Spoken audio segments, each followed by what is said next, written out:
Hello, hello, hello, and welcome back to Smashing Your Sales Goals, Step 6, Connect and Close. My name is Dr. Erica Pryor. I am the creator of Smashing Your Sales Goals, and I am also your sales coach and your guide on this leg of your entrepreneurial journey. Now, this is how business owners quickly recognize buying signals so that they can confidently ask for the business and convert more prospects to paying customers. So I am super excited that you are here because this is where it gets, I know I say that every time, but this is where it really gets fun. I promise.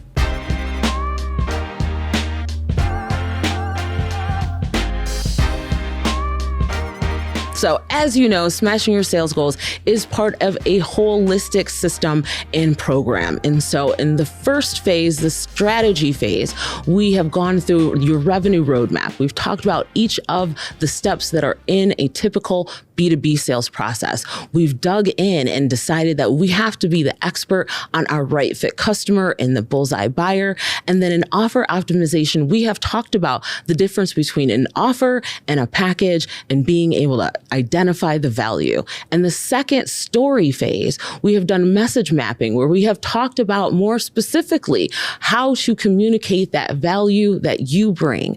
Persuasive pitching, we have gone in and talked about and have now confidence about how to initiate sales conversations. In the story phase, we go through message mapping where we talk even more detail about how you're going to align your solution with the pain points as well as the desires that your prospects have so that you can communicate the value in a way that's going to make sense for them.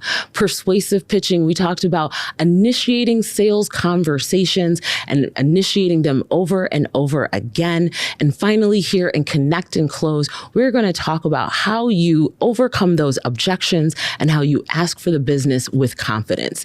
And the final phase of Smashing Your Sales Goals is the scale up phase. So there, we're going to talk about accelerating attraction, which is using content so that you can attract and bring those right fit customers to you. Targeted traffic, where we go in and talk about different paid advertising strategies that you can use to, again, attract those clients. And then social selling, where we actually help you initiate sales conversations utilizing the social media platforms that you're already on. Smashing Your Sales Goals comes with a training manual and a sales playbook. This is one. And so you can follow along. There's guides, there's worksheets. The homework is in there. So as you are doing the homework, you're building out your scripts, you're describing and digging in on your bullseye buyer. You've got a sales playbook that you can turn to over and over again. So you have that, you can pass it along. And when you're bringing in other folks to be able to work with you as well. Step 6, connect and close. So imagine consistently knowing the right time to ask for the business. Imagine confidently responding to the pushback, the questions, the objections, confidently responding to those because you know your value. And then imagine asking for the business in a way that's natural so that your prospect says yes. And they're like, when can we get started? Can you imagine your sales conversations moving and concluding in some of these ways?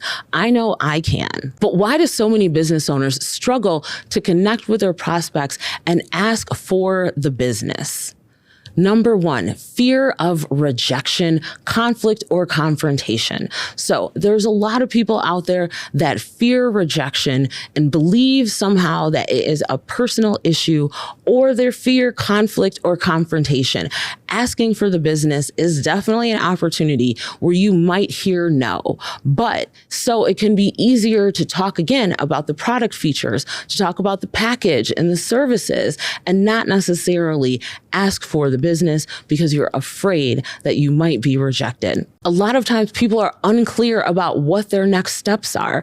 So they've gotten you to a point, we've had a conversation, I know that you're interested, but I don't know exactly what I, as the business owner, should be doing at this point in order to move them forward in the sales process. So frequently people are afraid to ask for the business because they don't know exactly what they're going to be doing next. Frequently, people misinterpret buying signals. Now, We're going to come to buying signals. We're going to be talking about buying signals. A lot of times people hear questions and they take that to mean that the prospect does not have confidence. Really, when you're hearing those questions, that means that they're leaning in. But a lot of times you can hear those questions and you're thinking they don't necessarily think that I know what I'm talking about. They're questioning me because they don't have confidence in me. So if this has been you at any point in your journey, we are going to talk about how to help you get from that lack of confidence and clarity to feeling confident to ask for the business and to effectively close more deals. So I told you we're going to be talking about buying signals. This is my favorite part of the conversation. Okay, what are buying signals and why are they so important to your sales process? So number one, a buying signal is something that shows you it's the right time for the right response, right? So when we're thinking about buying signals, you're thinking about, am I reading the room? That's the most general, basic way to think about it is, are you reading the room and are you seeing people who are interested or not interested? Are you seeing what that looks like or hearing what that looks like? So your buying signals are going to be those things to tell you that you are or are not reading the room. Buying signals also naturally glide the conversation and create confidence. When you're able to see and understand where a buyer is in their process based on what they've talked about, if they're still in consideration, if they're in the imagining phase, if they're thinking through implementation, right? When you're able to do that, you're able to naturally move through the conversation because you know that you're getting the feedback that tells you it's time to go to the next thing. And then finally, buying signals help reduce the sales cycle. Okay. Now here, I'm going to give you a great example. I was working with a potential vendor. We had, I want to say, 4 conversations about what service I wanted them to provide. So finally, after like the 3rd conversation, I said, send me a proposal so I can see what is the cost breakdown for this, what the timeline is that you need. And then we can kind of go from there. Then I waited. Then I didn't get a proposal. And so then I circled back around. I said, hey, looking for that proposal. Where is it? Do you have it anytime soon? And they said, could we have another conversation? Because we don't really have enough clarity to put together a proposal. So to me, that was a loss because number one, buying signal of your prospect asking for a proposal. That's your buying signal to tell you, okay, they're ready to move on to the next step. If you don't have enough information, now we have churn. So we went through another meeting and then we went through another conversation. And eventually I was like, you know what? It's too hard to buy from you. I'm doing too much work here, right? So when you are able to recognize your buying signals, you're able to reduce the time in your sales cycle. You're able to reduce the churn of having ongoing conversations where endlessly not moving to the next phase. So this is why buying signals are so important because they're how you glide from one point in your sales process to the next point in your sales process. So let's talk about the buying signals, okay? You know what these are. You've seen these happen in your real life many, many times. Now you are applying them to your sales process. So buying signals, they're verbal, nonverbal behaviors. They're digital cues that indicate a prospect is deepening their interest and they are considering or would like to move on to the next phase. So this is what you use to read the room. Okay, we've got verbal, we've got nonverbal, we've got behavioral. So what is a buying signal? So your buyer's attention has shifted, right? And this is really important in the sales process because when your buyer goes from curiosity, which is, I'd like to learn more, right? That introductory conversation to consideration. At this point, they are starting to picture, they're starting to visualize and imagine themselves using the product, using the services, experiencing relief, seeing some resolution to their issues. So you want to be looking for the verbals, the nonverbals, because you want to see where they're going from curiosity to consideration, right? They're not just interested in learning more. They're interested in figuring out how this applies to their life. So let's assess some buying signals, okay? We've got verbals. So verbal buying signals, these are things that people are saying. And then there's things that they're not saying, right? So we want to, of course, like hear people say, okay, that's interesting. Tell me more. Okay, help me understand how this would work in my particular situation. Okay, what about this kind of issue? How would you manage this? So they're getting ready to make a decision. They're trying to gather enough information. And these will frequently sound like logistical questions because as we said, they're getting to consideration set. So now they're trying to figure out how this works, how it applies, how they use it. What's the implementation? So if you're getting from this sounds interesting to help me imagine what that looks like, and then help me imagine, okay, who on your team does X, Y, and Z, then you are getting to that space where they're imagining and they are telling you that they want to know how this is going to work. Those are great verbal buying signals. So some examples that you can listen for when you're in the conversation. This is my favorite. How soon can we get started? I'm like, yeah, let's get started today. What are my payment options, right? So they're trying to, again, imagine what it looks like in the budget to be able to afford this solution if it works with what they've got to work with. Of course, as we said, can you send a proposal, a quote, an estimate, right? Like we definitely, if we're hearing people ask for proposals, quotes, estimates, samples, those kinds of things mean they're very much like in the consideration phase. If you hear something like, I need to check with my partner or my boss or my team, this is a great buying signal. This means that there are likely other people who are involved in the purchasing process and they want to inform and for some ways be an advocate for this service potentially. That sounds like exactly what we've been looking for and what are the next steps. So these are all going to be verbal buying signals. If people say these things to you, if they communicate them to you, then you should know that you are on the right track and they are in serious consideration for your products and services. And this is where you want to make sure that you are following up, providing any additional information. There's also behavioral buying signals. So again, these are actions or changes in engagement that show interest is deepening.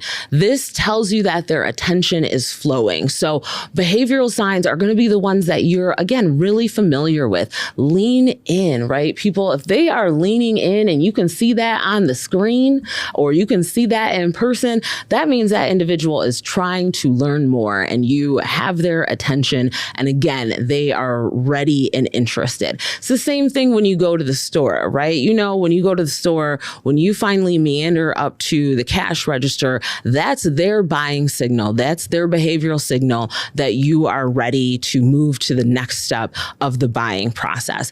You want to look for those same types of things when you're in person, and you want to be able to identify those actions and activities to know that they are deepening their interest. So a couple ways that you can identify behavioral buying signals, okay? And these are good. And hopefully you're seeing these at the beginning sometimes or the middle of the sales process, depending on how many conversations you might have or how much follow-up you might have. But these are all good signals to be on the lookout for. So detailed technical questions. So again, as we talked about in the verbal, when you're getting a lot of logistical questions, you're getting a lot of technical questions. Depending on if you do the service delivery or you've built the product or thing. You may actually have to bring in a subject matter expert to answer some of those questions, but that's great. That's a great sign. That means, again, they're imagining how this thing works in real time. Longer meetings and scheduled follow-up without prompting. So now this is a great behavioral buying signal that a lot of people don't necessarily take into consideration or leverage. So longer meetings, right? Like, I'm not trying to meet with you for more than like an hour. But if you find that we need to go ahead and schedule another meeting because we've got some additional questions, then you're going to take the time to schedule that meeting right at that moment, right? And if they don't ask you, you go ahead and ask. If they accept, that means you've got a good behavioral buying signal because they're ready to have another conversation and get the rest of those questions answered. Other strong behavioral buying signals, introductions to decision makers, right? They're looping in teammates. Again, they're bringing in that subject matter expert who might be the person who actually does the implementation. So anytime that they're making introductions, trying to bring the rest of the buying team or the buying panel into the conversation, those are all positive behaviors that tell you you're moving in a good direction with this prospect. And then, of course, if they request case studies or testimonials or references, these are all excellent buying signals because, again, they're trying to see what have been the results for others. And if they're asking for references, they want to know specifically how has this person's experience with you been so that they can hear directly from someone who's had the opportunity to work with you. And then we have digital buying signals. Now, for most of us, it's going to be a combination of the three. You're going to be looking at verbal buying signals. You're going to be looking at nonverbal or behavioral buying signals. And then you're also going to be looking at these digital buying signals. So this is why you want to have your newsletter set up. You want to have your CRM set up so that you're able to really engage with some of those digital actions and understand what our prospects clicking on. Are they opening your emails? Are they clicking through on any of the links? Are they reviewing anything that you've sent, right? All of those kind of digital signals are signals that you can take to derive whether or not this person is considering, whether they're in the decision-making phase, whether they're sharing that information with their team or their boss or their partner. But this is where you want to be able to track what it is that they're doing so that you know how you can follow up. So some examples of digital buying signals. Now, you do have to have some of your technology infrastructure set up so that you're able to take advantage of some of these things. But that doesn't mean everything has to be all perfect, right? Like you just want to make sure that you are doing these things in such a way that you're able to get data about what is actually happening. So number one, they engage repeatedly with your content, right? So this could be on social media. This could be your newsletter content that you might be sending out. This could be that they're engaging with your comments section, right? All of those things. So if you see people that are engaging with your content, your professional content, and they're doing it repeatedly, this is a good sign that you may want to initiate a conversation with them. They click links and emails in social posts consistently, right? So clicking links and emails is like gold, right? And so, because we can also see if they've opened the email, how long they spent on the email. And then if they click through, we can also get an idea of, again, like what's interesting, what's attractive, what's engaging to that prospect. Of course, if they are filling out forms, they're downloading your lead magnets, they're joining your newsletter. So all of those are great digital signals that this prospect is interested. They want to learn more. They're at the beginning, right, of that curiosity phase. If they book a discovery call or add items to a cart or request pricing, right? All of those things are really great digital buying signals that you can use to identify what is the next step in your sales process, whether you're nurturing this prospect a little bit longer, or whether you're initiating a sales conversation or moving to the next stage or the next step in your sales process. These are all going to be great signals that are going to help you know and read the room to know what's next. So let's talk about making the ask. This is where sometimes people get scared, they get concerned, they are, of course, like afraid of rejection. But as you are probably learning, if you're going to be a successful business owner, you have got to learn that rejection is a part of the process. And no isn't always a bad word. No isn't always the worst answer that you could have. But let's talk about making the ask. So when is it time to make the ask and how you're going to actually do it? So these are going to be some of the steps that we're going to talk through for making the ask. You're going to recap the value, address objections, clear call to action, identify the next steps, and confidence and professionalism. So let's go through these. Number one, recap your value. So this is where you're going to summarize the benefits, summarize what the opportunity is, summarize what the future perspective can look like, and what your solution is going to deliver. Here you want to reinforce that you understand what the pain point is for your prospect and that you believe that this is going to be the solution that gets them the transformation that they are looking for. But here you want to make sure that you remind them what is the value, what's the pain point, and what's the solution that's going to get them there. So as you're starting this conversation, that's going to be the first thing that you want to do. The next thing you want to do is address any objections.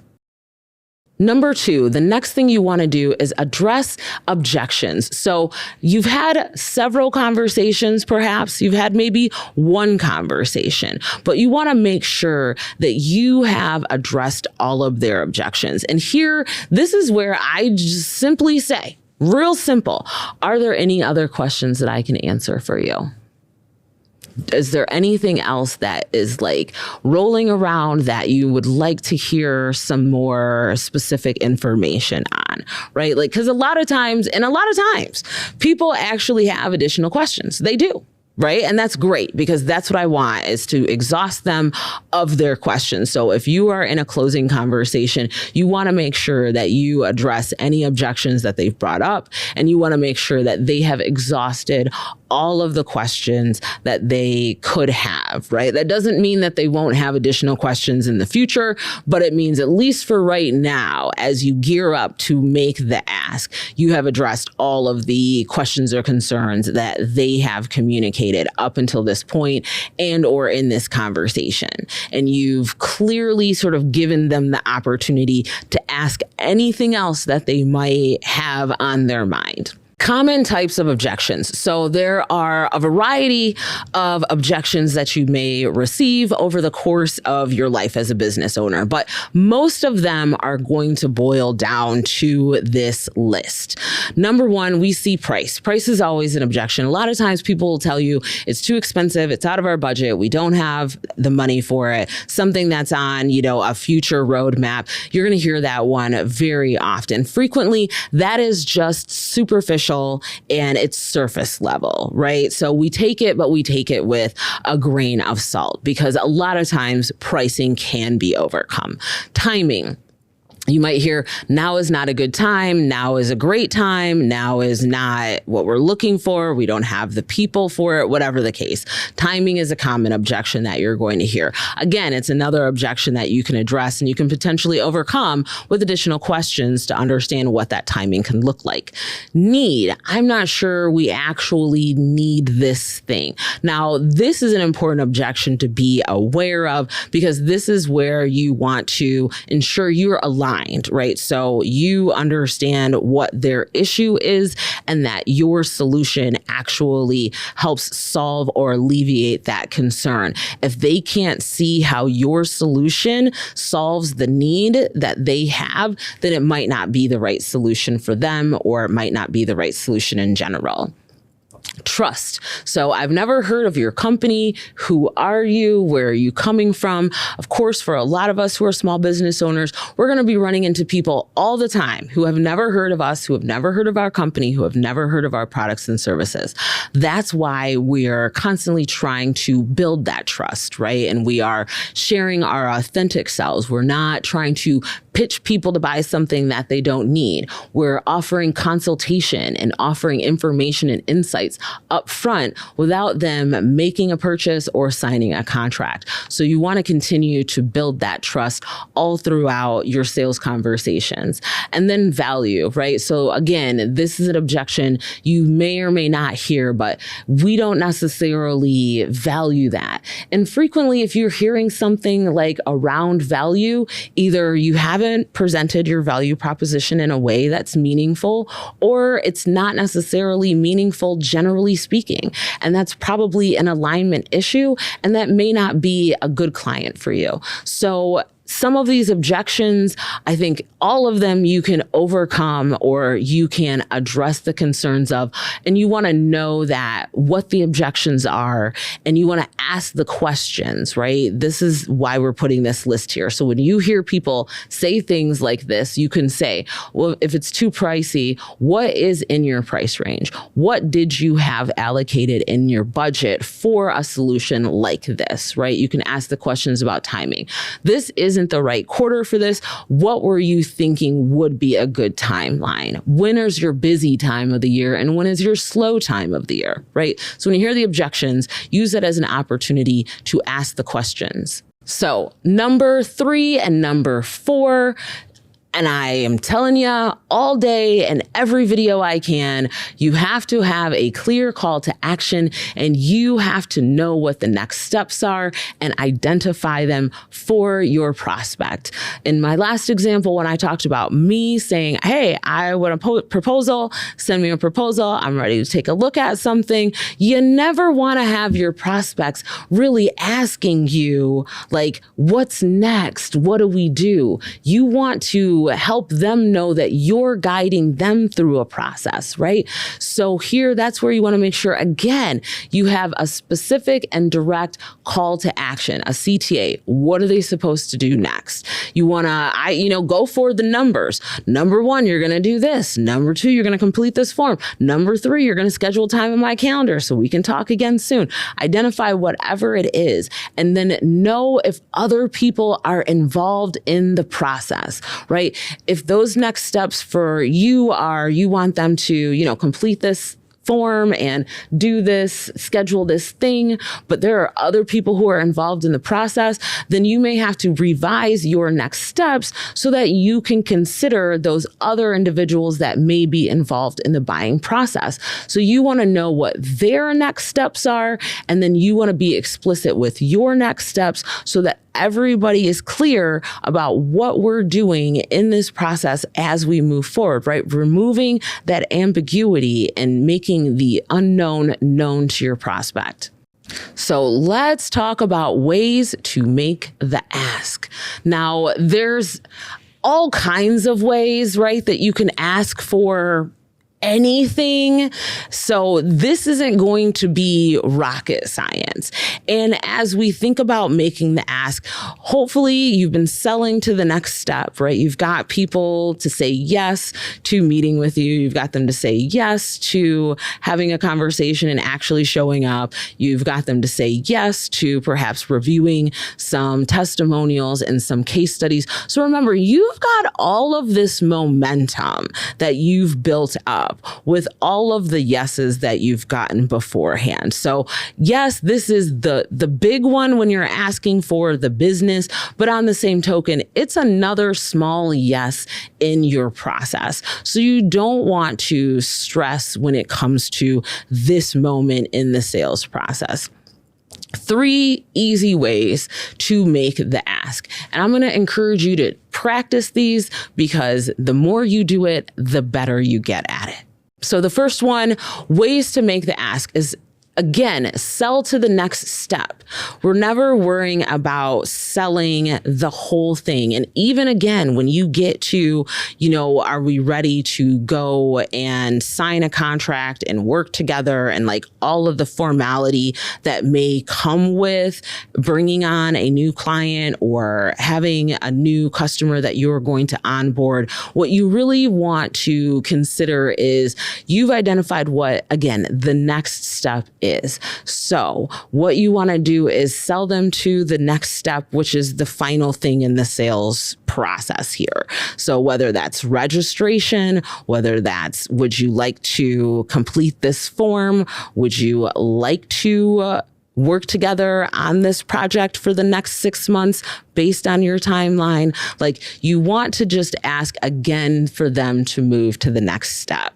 And although it is like the big business, you still have lots more steps to go, right? Like, you still got to onboard that person. You've got to like perhaps give them access to certain things. So there's always going to be a next step. So if you get yourself kind of in this habit of moving one step to the next, when you get to the big ask, it's still just a regular sized ask.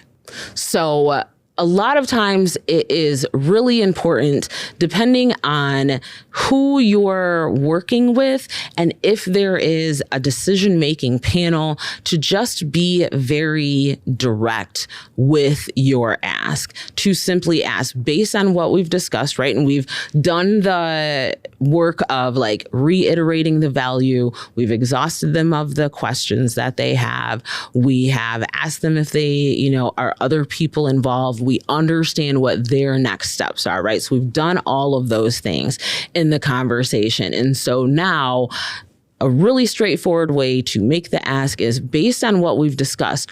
Are you ready to move forward? Can we get started with this plan today?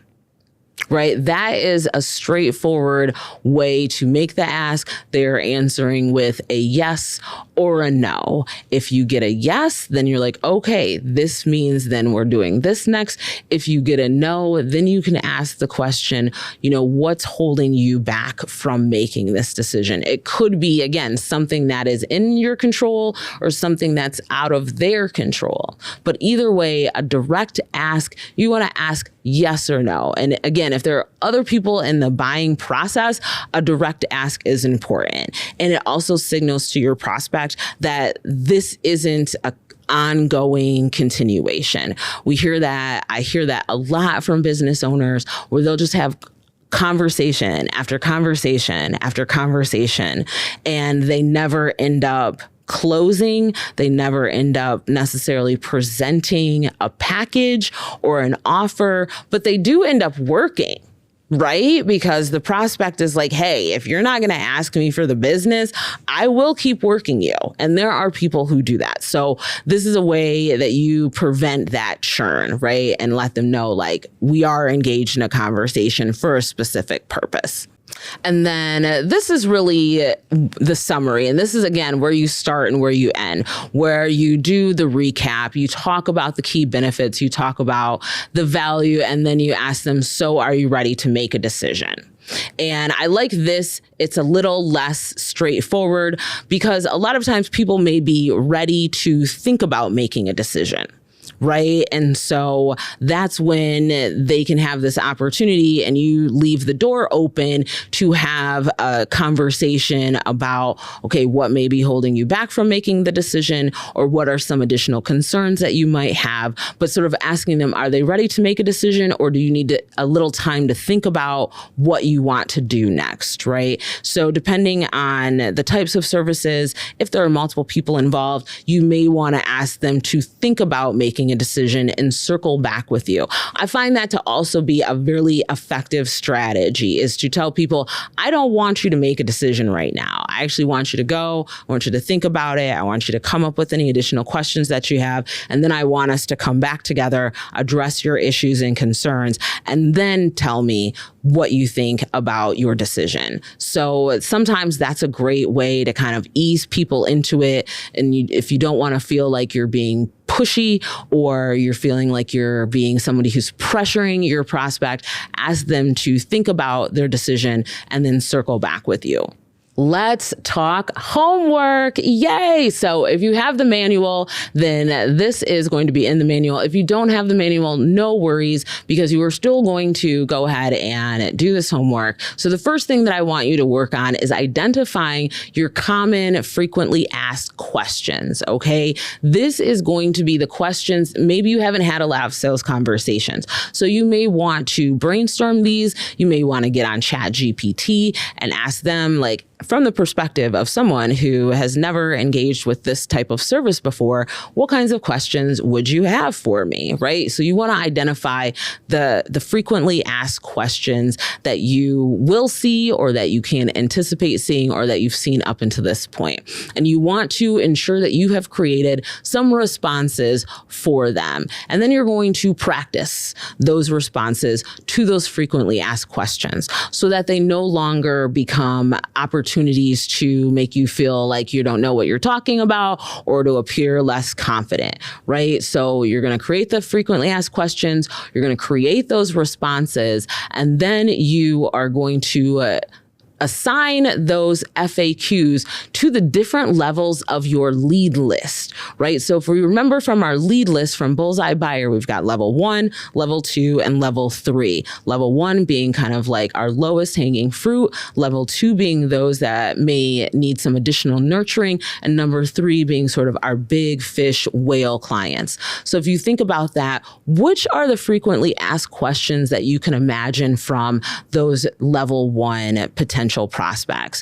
What are the frequently asked questions that you can imagine from those level 2 prospects that need some additional nurturing? What might be their questions? And then for those who perhaps don't know you, you're a big, like going after the big fish, what might be the questions that they ask? So that's the homework for you. You're going to put those FAQs, you create responses, you're going to practice those responses, and then you're going to practice those responses against the various lead levels that you have identified. Next, when we come together, we are going to be talking about accelerate attraction or developing sales content that actually converts.